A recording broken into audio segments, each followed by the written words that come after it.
Alright, magandang gabi po sa inyong lahat mga kababayan. Batang Maynila to,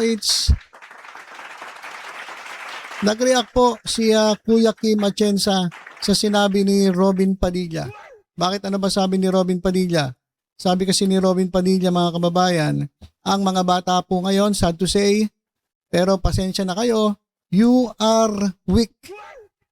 Hindi kayo katulad nung panahon namin na hindi kami iyakin. Nung panahon namin hindi uso yung salitang depression. Hindi ko nga alam yun kung ano yung depression. Ngayon, batang maliit sasabihin, I'm depressed. Yun yung sinabi ni Robin Padilla na umani po ng sari-saring reaksyon sa mula sa netizens sa ating mga kababayan. At yung iba po, lalong-lalo na yung nakakaranas ng depression, ng anxiety, ay hindi po sumang-ayon sa sinasabi ni Robin Padilla. Maging yung mga mental health advocates, mga kababayan, katulad ni Kuya Kim Atienza, hindi po sumang-ayon sa sinasabi ni Robin Padilla. At sabi niya, it is not that simple, Mr. Senator. It is not that simple. So, simpleng-simple po yung salita. Bakit nasabi ni Kuya Kim yan? Kasi si Kuya Kim, mga kababayan,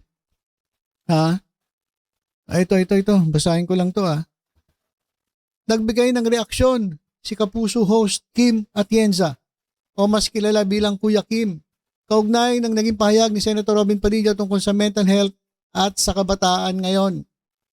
Naging usap-usapan sa social media ang aktor turned politician matapos niyang ihambing ang kabataan ngayon sa mga lumaki noong 1980s at 1990s. Ang naturang pahayag ay sinabi niya noong Miyerkules sa pagbubukas ng hearing ng Senate Committee on Public Information and Mass Media na kanyang pinamumunuan. Tinalakay sa pagdinig ang mga panukalang batas kabilang ang mga Children's Safety in Social Media Act. Sa kanyang talumpati sinabi ni Padilla, ang mga bata po ngayon, sad to say, wag po kayo magagalit sa akin. Ako, maraming bata magagalit siguro, pero pasensya na kayo. You are weak. Dagdag pa niya, noong panahon namin, di uso yung salitang depression. Di ko nga alam yun kung ano yung depression. Ngayon, batang maliit sasabihin, I'm depressed. Magulo. Ayun ang sabi ni Robin Padilla. So dahil dito, naging trending topic ang senador at umani ng iba't ibang reaksyon mula sa mga netizens. May mga pumuna at hindi sumang-ayon sa kanyang pananaw tungkol sa mental health ng mga mas batang henerasyon. Sa comment section ng post ng GMA News tungkol sa issue, nag-iwan ng maikli ngunit makahulugang pahayag si Kuya Kim. It is not that simple, Mr. Senator. It is not that simple. Marami ang nakarelate at sumang-ayon sa naging komento ng TV host, lalo na't kilala ang kanyang advokasya pagdating sa mental health awareness. Matatandaang pumanaw noong nakaraang taon ang kanyang anak na si Eman Atienza sa edad na 19. Si Eman ay naging bukas tungkol sa kanyang mental health condition at naging tagapagtaguyod din ng mental health awareness. Sa gitna ng magkakaibang opinyon, patuloy ang diskusyon online tungkol sa mental health at sa pananaw ng iba't ibang henerasyon tungkol dito. Ayan mga kababayan yung naging reaksyon ni Kuya Kim. It is not that simple, Mr. Senator. It is not that simple. Mula sa nakaranas ng pighati dahil sa pagkawala ng kanyang anak na nagkaroon ng depression. So, hindi kasi alam ni Robin Padilla. No, hindi kasi niya alam. Kumbaga, hindi siya relate. Swerte mo, Robin Padilla. Swerte mo dahil hindi ka nakakaranas ng mental health issues. Hindi ko lang alam kung sa pamilya mo wala kasi ikaw mismo nagsabi na si Mariel Rodriguez ay inaatake ng depression pagkatapos ng mga anak. At ikaw mismo, ikaw mismo nung si Digong ay nakulong. O sabi mo, malungkot syempre, depressed. Kasi inaasahan natin yun Inaasahan natin dahil matanda na si Digong, hindi naman tayo humingi ng kahit ano na hindi naman siya threat. Kasi sinasabi, threat. Paano naging threat yung matanda? So nung tinatanong siya, no, sabi niya, malungkot syempre, depressed. So ikaw mismo nakakaranas ng depression. O baka naman hindi mo alam ang ibig sabihin ng depression. Kasi kung alam mo yung ibig sabihin ng depression, malamang hindi ka magsasalita ng ganyan. Kaya sabi ni Kuya Kim Atienza, hindi yan ganun kasimple, Mr. Senator. Hindi yan ganun kasimple. Sana maintindihan ni Robin Padilla yan. Sana maintindihan niya. Kaya magpasalamat ka na lang, Senator Padilla, at hindi ka nakakaranas, kasi kung nakakaranas ka ng ganyan o kaya isa sa pamilya mo, sa tingin ko hindi mo kayang sabihin yung katulad ng sinabi mo. At ito pa mga kababayan, etong si Robin Padilla, ito yung senador na mukhang hindi talaga para sa taong bayan. Itong number 1 senador na binoto ninyo, pasensya na kayo sa mga bumoto kasi hindi ko to binoto. Sa mga bumoto dito at ginawa niyong number 1 senador, hindi po ito para sa tao, mga kababayan. Para lang ito sa kanyang partido, para sa kanyang kakampi, para sa kanyang idolo na mga Duterte. Yun po ang kanyang sinusunod. Hindi po ang sigaw ng taong bayan, hindi po ang kanyang mandato bilang isang senator. At bilang isang lingkod bayan. Kaya nga sinabing lingkod bayan eh. Ang paglilingkuran mo ay ang bayan. Hindi, wala sa kanya yung wala sa kanya yung kasabihan na my loyalty to my party ends when my loyalty to my country begins. Walang ganun sa kanya. Basta sa kanya, my loyalty is only in my party. Ganun ang lumalabas eh. My loyalty is with my kakampi. Ang aking loyalty ay sa aking partido. Ang aking loyalty ay dun sa aking mga kaalyado. So wala yung kasabihan. Bali wala sa kanya yung kasabihan. Hindi totoo sa kanya yung kasabihan na my loyalty on my party ends when my loyalty in the country begins. So wala sa kanyang ganun. Basta yung loyalty niya dun sa mga kasamahan niya. Sunod-sunuran siya, parang puppet. Kung ano ang ididikta nung namumuno sa kanila, yon ang gagawin niya. Ano ba to? Wala ba tong paninindigan para sa bayan? Basta sabi niya, susunod ako kay Senator Alan Peter Cayetano. Kasi na-interview siya mga kababayan, na-interview siya. Ito, pakinggan natin itong interview para makita niyo kung anong klaseng senador yung inyong binoto. Na mukhang okay yung loyalty niya mga kababayan. Bibilib ka doon sa kanyang loyalty. Sobra talaga siya loyal. Kaya lang, hindi sa bansa, kundi doon sa kanyang mga kasamahan. Ito, pakinggan natin mga kababayan. That signed committee report. Naman understood na po yun. Tungkol po ito sa doon sa Blue Ribbon Committee report. Sa partial Blue Ribbon Committee report kung saan hindi siya pipirma.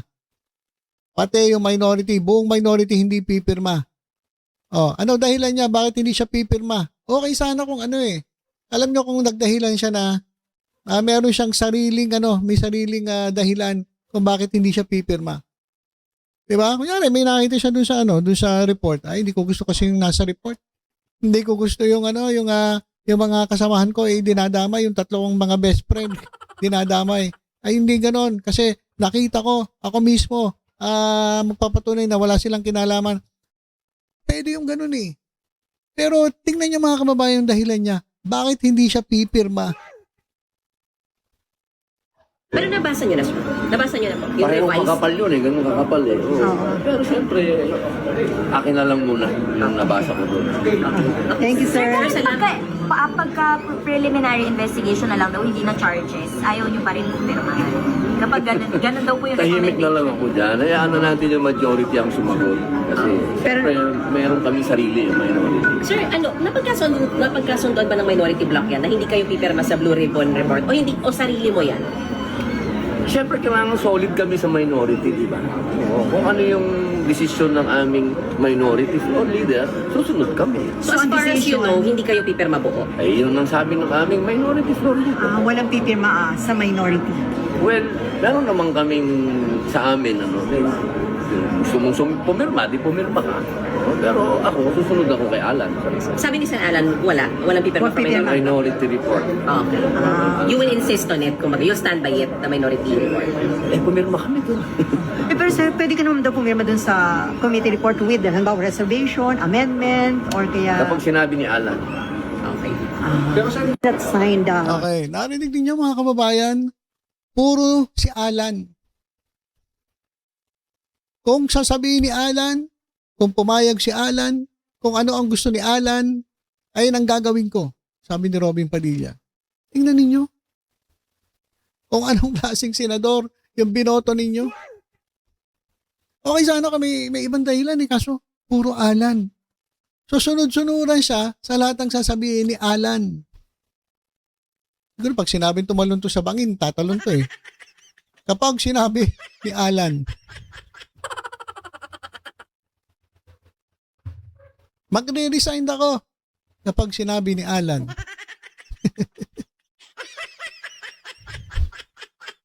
Walang sariling paninindigan, mga kababayan. Bakit ganun? Bakit naman ganun, Senator Robin Padilla? Hindi ba pwedeng yung bayan naman ang unahin ninyo? Bakit sumusunod lang kayo doon sa sinasabi ng inyong minority leader?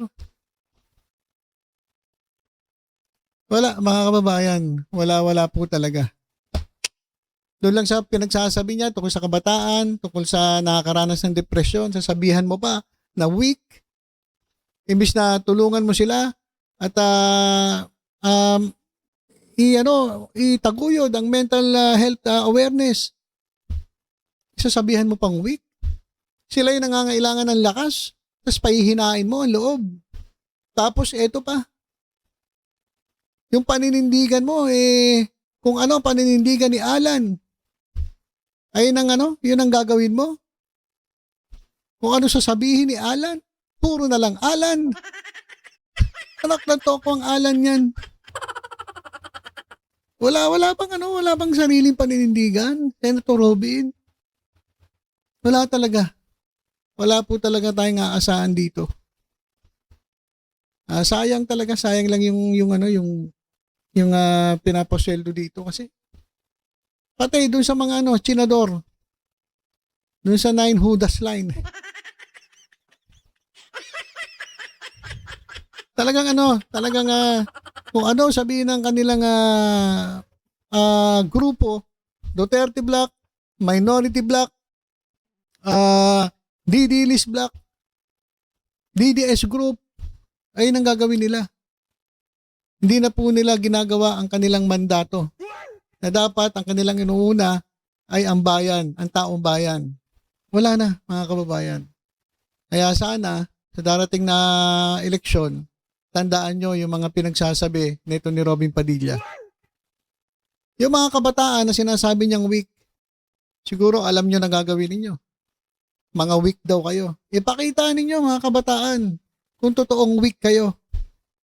Kasi sabi niya weak daw kayo Pakita ninyo kung gaano kayo kalakas pagdating ng araw ng eleksyon.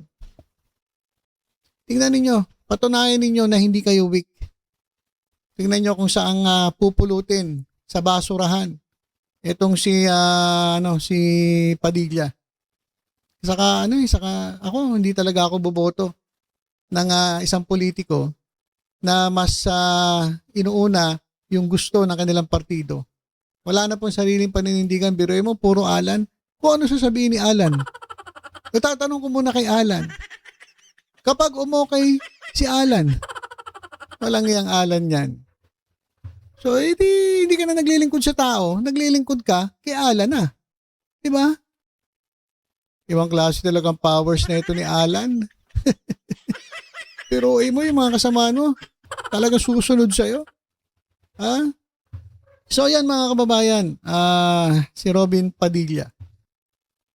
Medyo masakit para kay Kuya Kim yung sinabi ni ni Robin Padilla. Alam ko yan, ramdam ko yan. Kasi nawalan nga siya ng anak dahil po sa sa depression. Kaya patingin ko masakit para sa kanya yung marinig na sabihan yung kabataan na weak. Kaya ganun ang ginawa ng anak ni Kuya Kim. Kaya sabi niya, hindi po ganun yun kasimple, Mr. Senator. Hindi po yun ganun kasimple. At sa pagiging public servant naman, mukhang wala na talaga tayong aasahan dito. Sunod-sunuran na lang to. Sabi nga dito, ayaw mong kondinahin na mga korap yung kasama? Ano ka? Oh, that's what puppets do. Oh, dapat pwedeng ma-impeach ang senador. Eh kung may impeachment na senador, matagal na na-impeach to. Sigurado. Walang sariling isip, not a good leader. Sana wag na lang sinabi na susunod siya sa leader para di halatang walang laman ang utak. Oh, talon Robin. Oh, sabi ko nga sa inyo eh. Kapag sinabi ni Alan, talon ka Robin, tatalon yan eh. O Robin, sit, roll. Grabe, sunod-sunuran. Yan ang weak, hindi ang kabataan. Oh, kahit mali, susunod kayo. Kasi bobo kayo. Kung ano ang tama, yun ang sundin mo. Oh, ayun ang sinasabi ng ating mga kababayan, oh. Oh, yan ang alam mo, sunod-sunuran ka lang. Sunod-sunuran yarn. Kanino ba talaga susunod? Ano, parang high school lang? Binabasa ko lang yung mga comment dito, ha. Oh, ang sabi ng weak senator. Grabe. Kahit pumunta sa Cubeta si Cayetano, susunod lang siya.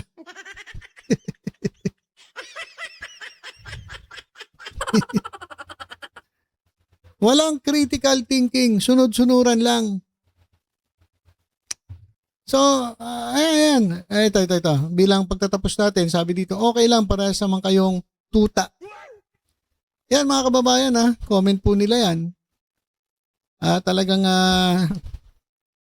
grabe. Ako, susunod ako kay Senator Alan Peter Cayetano. Puro Cayetano, puro Alan. Walang sariling paninindigan. Grabe. Grabe ito si Robin Padilla. Kaya ako, pasalamat ako, hindi ko to binoto. Kaya yung mga bumoto rito, ewan ko. Yung mga kabataan na bumoto rito, o ano ngayon ang napapala ninyo? Okay, so yun lang po muna mga kababayan. Tutok-tutok lang po dito sa Batang Maynila to. Sa iba pang updates. Ingat po tayong lahat. God bless po.